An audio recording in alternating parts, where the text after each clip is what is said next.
Bonjour à toutes et à tous et bienvenue sur cette nouvelle vidéo de la chaîne Teddy's. Aujourd'hui, on se retrouve pour du matériel de luxe, du matériel de chez Dotmod, toujours du matériel de grande qualité. On se retrouve pour la Dotaio Mini qui se trouve juste ici. Je vous en parle pas plus sur ce plan. On se retrouve tout de suite sur le tapis et on se retrouve après pour débriefer. Alors voilà à quoi ressemble du coup cette Dotaio Mini. Donc par rapport à la taille, vous pouvez voir la différence avec la Dotaio, la première Dotaio. Vous avez la Dotaio SE qui se trouve juste ici et vous avez du coup la Dotaio Mini qui se trouve juste ici. Donc vous voyez bien au niveau de sa taille, franchement on gagne quand même quelques centimètres ici. Donc on ouvre cette partie là et on se retrouve avec du coup le bouton Power, le bouton Fire en fait. Le petit bouton ici pour faire quelques petits réglages, donc c'est très simple, hein, des petits réglages ici. Vous avez la trappe à accu qui se trouve juste ici, donc ce sera des accus en 18-350. Donc c'est vrai que ça peut paraître un petit peu chiant, le fait d'avoir des accus en 18-350 au niveau de l'autonomie, etc., etc. Mais franchement, on s'y fait bien et c'est pas si catastrophique que ça. Donc on va pouvoir insérer notre accu. Voilà, l'accu se met vraiment tout seul. On a ici notre bouton Fire. Comme pour la première Dotaio, le bouton Fire est entouré d'une couleur quand vous appuyez sur le bouton. Le vert signifie que vous êtes situé entre 100% et 61% de batterie. Le bleu entre 60 et 21% de batterie. Le rouge entre 20 et 1% de batterie. Donc là, c'est la partie où généralement, je vous conseille de recharger vos accus si vous ne voulez pas tuer votre accu. Ensuite, il faut savoir que du coup, c'est un réglage automatique. Quand vous mettez votre accu et votre résistance, la Dotaio va venir régler automatiquement la puissance envoyée en fonction de la valeur de la résistance que vous avez préinstallée. Ensuite, vous avez ici le petit bouton qui se trouve juste ici. Donc, vous voyez que ça vient éclairer sur le côté. Donc, 1, 2, 3 et 4 puissances. Donc, le premier, c'est du Very Soft. Le deuxième, c'est du Soft. Le troisième, c'est du Medium. Et le quatrième, c'est du Hard. Donc voilà pour cette partie sur le côté, on est déjà très bien, on a déjà tout détaillé ici. Vous avez sur le côté ici, vous avez une petite aération ici qui vient compléter cette petite barre ici d'aération. Sur l'arrière, vous avez le port USB-C pour effectuer des recharges occasionnelles ou pour les mises à jour. Vous ouvrez cette petite partie ici et vous découvrez ici une petite partie trouée en gros où vous pouvez venir en fait appuyer pour vous aider à sortir l'accu, parce que c'est vrai que c'était pas forcément toujours évident, mais en gros vous avez juste là, vous appuyez et votre accu sort tout seul. Donc là vous pouvez venir le remettre. Donc ça vous permettra quand même bien d'appuyer pour pouvoir le sortir beaucoup plus facilement et pas vous ruiner l'ongle pour le sortir. Le pod, bon le pod est en cours d'utilisation, hein, donc il n'est pas vide. Vous avez du coup ce pod qui est exactement le même que sur la Dotaio SE, la Dotaio classique aussi. Vous voyez là, on a celui de la Dotaio SE qui se trouve juste ici. Et ce qui est bien du coup, c'est qu'avec la première Dotaio, moi j'ai installé celui-ci où on peut faire notre résistance nous-mêmes. Et ce qui est vraiment cool, c'est que du coup, il sera également compatible avec l'autre Dotaio Mini. Pour les résistances, vous avez la possibilité d'avoir les résistances de chez Dotmod, 0,3, 0,7 ou 1,6 ohms. Donc là, en l'occurrence, c'est du 0,3 ohms que j'ai mis du coup dans celle-ci. Vous avez aussi la possibilité de mettre des résistances Nautilus. Pour pouvoir utiliser les résistances Nautilus, il va falloir juste que vous utilisiez cette petite cheminée d'extension qui viendra du coup se mettre sur la résistance Nautilus. Ensuite, vous voyez qu'au niveau de votre drip tip, bon, ce sera un drip tip en 510 classique, hein, toujours de chez Dotmod, vraiment très classe.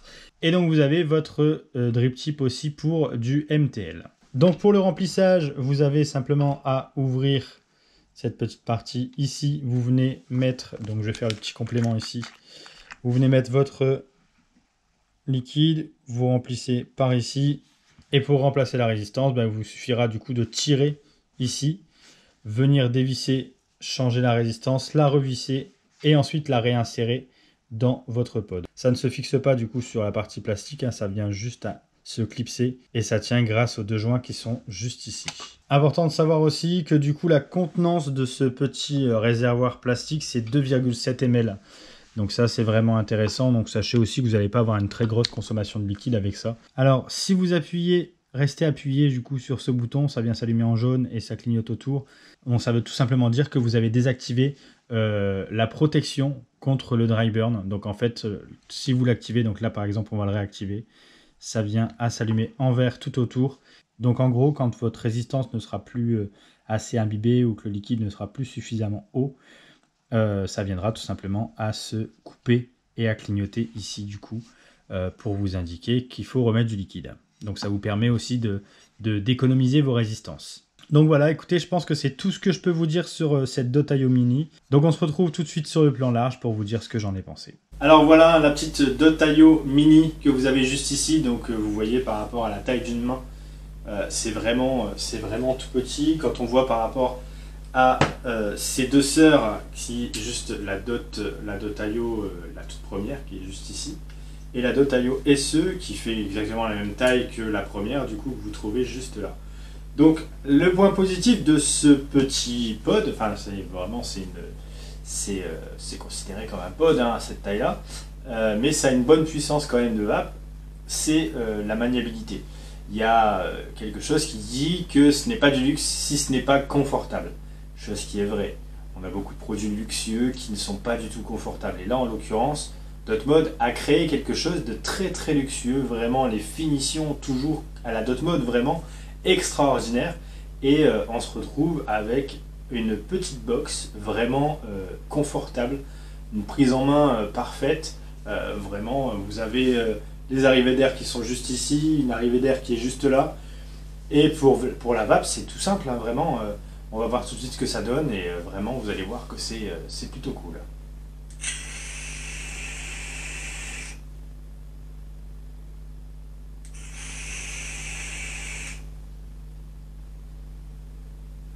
Donc vous voyez que ça envoie quand même pas mal de vapeur, et c'est vraiment intéressant. La capacité 2,7 ml du réservoir, ça nous permet de tenir un petit moment. Bon, pas la journée, on va pas se mentir, mais ça nous permet de tenir quand même relativement bien puisque la résistance n'est pas trop gourmande. Après, au niveau de l'AQ en 18350 cette fois-ci, on se retrouve avec un AQ qui va peut-être tenir une journée complète si vous ne vapez pas énormément. Quand je suis au travail par exemple, je vais vaper à peu près toutes les heures, l'histoire de 10 minutes par heure à peu près. Je vais réussir à tenir l'après-midi tranquille. Après, si je suis à la maison, je vais vaper en constance, vraiment je vais vaper tout le temps. Et donc on se retrouve avec un AQ qui ne va pas tenir la journée, il va falloir le recharger, et du coup je vous conseille quand même d'en avoir un deuxième sur le côté. Ça envoie beaucoup plus que le Dotstick qui se trouve juste ici, donc vous voyez par rapport à la taille du Dotstick en 18350, c'est vraiment petit. Alors déjà qu'ils avaient fait un travail de fou sur le Dotstick par rapport à la taille, c'est vrai que c'est confortable d'avoir quelque chose de plutôt petit. On a par exemple l'occasion d'avoir de grosses box comme celle-ci qui se trouve juste sur ma table là, donc vous voyez à peu près la différence de taille, et c'est pratique, c'est vraiment transportable au plus haut point, ça passe dans une poche, c'est pas lourd, c'est vraiment léger. Je suis pas du genre à faire les descriptifs techniques du style la taille, le poids, etc. mais c'est vraiment très léger. Donc vraiment, très bon matériel, très bon rendu de saveur. C'est les résistances de chez Dotmod, donc très bon rendu de saveur. Et vraiment, je vous le conseille, je vous la conseille cette petite box. Alors c'est vrai que ça peut faire son prix. Il me semble qu'elle est annoncée au même tarif à peu près que la première de Taio.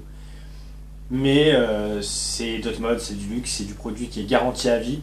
Et vraiment vous avez un SAV extraordinaire, et puis c'est du Dotmod quoi. On a du matériel de qualité, de haute qualité, c'est du matériel de luxe.